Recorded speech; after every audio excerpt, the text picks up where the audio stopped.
Good morning, everyone.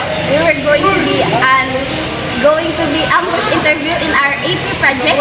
By the way, before that, I'm gonna introduce myself. My name is Bernadette Pailangco, Group 8. I'm the leader, and I'm with my Tinola 8 Campo. I'm Group 1 leader. And let's start.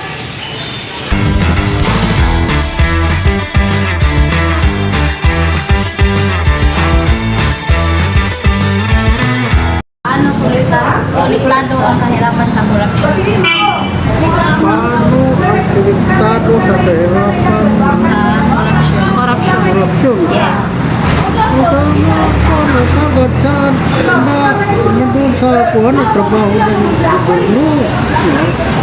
Pati na di alga kung sa taas ano kaubos. Anyway, parang normal na yung korupsyon. O kahit sino-sino ang presidente, mayroong korupsyon. Kita-kita ngayon sa kuhan man talaga, pagpulis na, bakit pala, lalo na malapit ang eleksyon, magdebate, nga, magkuhan nga, tungkol ang korupsyon,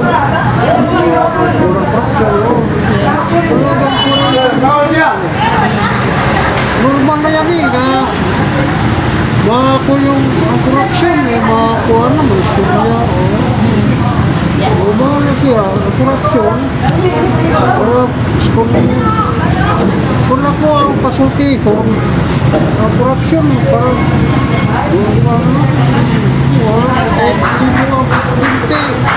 ang korupsyon ang bukong pa palagi lahat sa pabrikan mo kahit Antod karon tayo na agad po continue gyud siya. Antod karon na agad po na ang kuan korupsyon.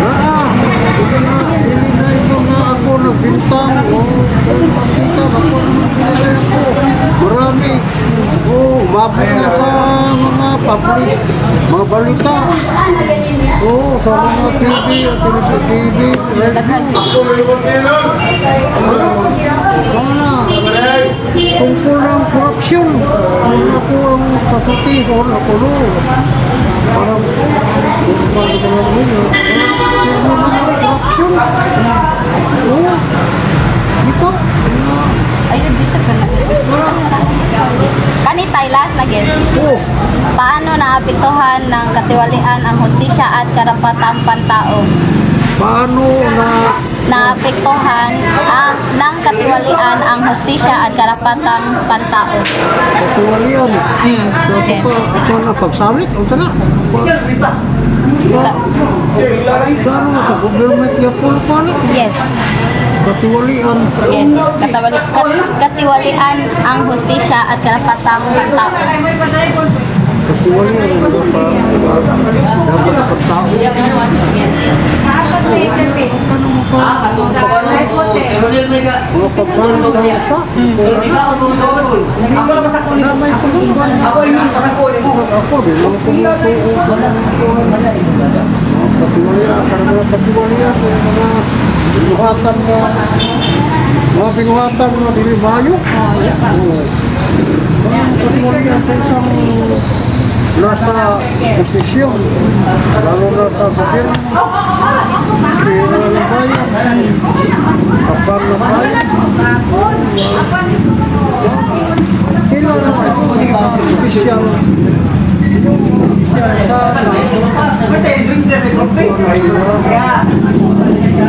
sa taong bayan para taong bayan wala pakpak ng bayan buti ang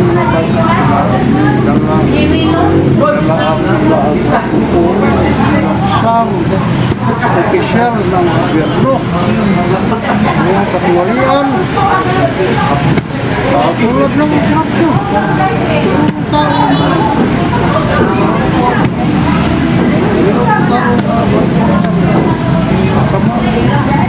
tao hindi lahat hindi doon kasama doon naman mga maputi doon naman mga maputi tao Yung patiwayan, no? Oh, balutan rin yung ano? Wala. Sige na. Thank you. Thank you, Katay. Thank you, Ha? Tay. Paano namin sa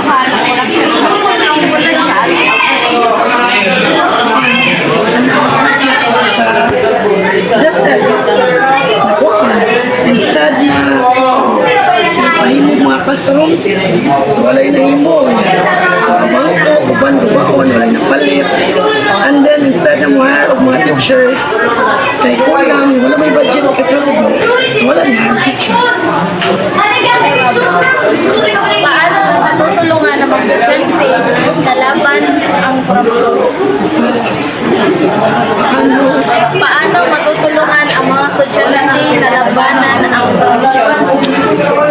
One, magsugod sa inyo. So example na may mga classmate nga kanang mag-cheat. Number one, wala corruption. So hindi allow kung pagkita na ninyo. Sumpol ni teacher. Then manikapot. Hindi niyo sayaw-sayawan ang one, gatag sa gobyerno ninyo. Free nga education. Magkarog school na. Sayang tayo. Isa, Bule, ma'am. ano ang papel ng guro sa pagtuturo na integridad at pagiging tapat? Ang teacher, igo na gagawin mo. Sulti ninyo. Mga ni sakto, mga na sayo, guide na namin ninyo. Pero ang values ninyo, nagsugod mo na sa inyo ha. Mga na ma-install din yung discipline. Kaya what if sa inyo, may discipline ba rin? So dere, kung kabawin sa iyo, ikaw yung malaw. Mag-minus me para lagi na mo. Sige. Paano matulungan ng mga estudyante na labanan ang Okay, first is para sa mga estudyante, kaya pili sila tao na karapat-dapat, which is a rightful person. And ikaduha is dili sila dapat mutuo sa mga fake news, sa mga wrong information na spread. And then ikatulo is para malabanan na to ang corruption is stay to be honest and share some awareness and accurate information sa inyong mga uban, sa family and friends. Maura. Mga kaso ng katiwalaan sa mga paaralan, paano ito nakakarating?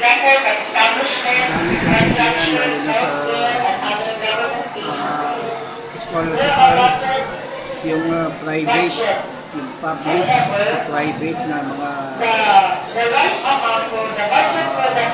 ano ng gobyerno, programa ng gobyerno, daming tinatawag ng mga ghost scholar.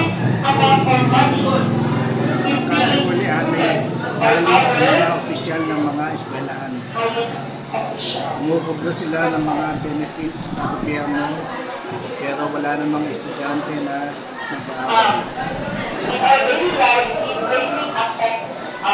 Paano nagkakaroon ng katiwalaan sa mga scholarship at ipapayag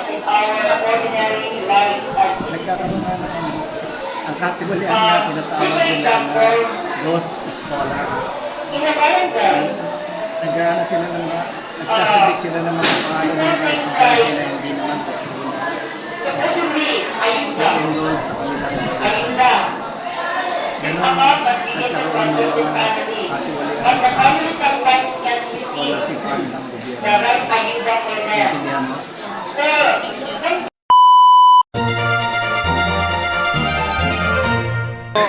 konektado ang hirapan sa korupsyon. Konektado sa hirapan. kay Sige lang, basta ano. ibalik na ibalik. Paano konektado ang kahirapan sa korupsyon? Kuan mao siya konektado kay kuan man like unfair kay kayo ang kuan kay like tinalo ang trabaho ang mga tao niya man ikaw nga na kuan niya ito kajumpaan ang kanang kuan sa sweldo ni nga mga tumapansin. Ano ang panganay sa na korupsyon sa ating bansa? Kuan government like kuan like mga officials. Thank you. Nakaka-apekto ng korupsyon ang pangaraw-araw ng mga mamamayan. Paano nakaka-tiktok? Corruption na sa anuan. Hirap ang buhay. Nara nga tinabuhin. Buhay, lisod. Pangita, gusto ko ni tungod. Ang kurap. Oras. Wala kay lain ko ate, ideya. Paano konektado ang kahirapan sa corruption? Ako konekta. Bagay na mura, bagay lisod. Di ato na ba sa pagkakas?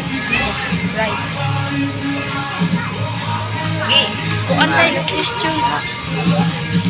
Paano makakalakas ang proteksyon para sa nabubunyag ng katiwalaan sa imong para? Saan yung ito pagkatiwala sa mga Hindi na po na kung unsay pakita alin lang sila buhaton. Usabang kita ko, salig naman sa tasa, kuhan sa atong no. Yeah.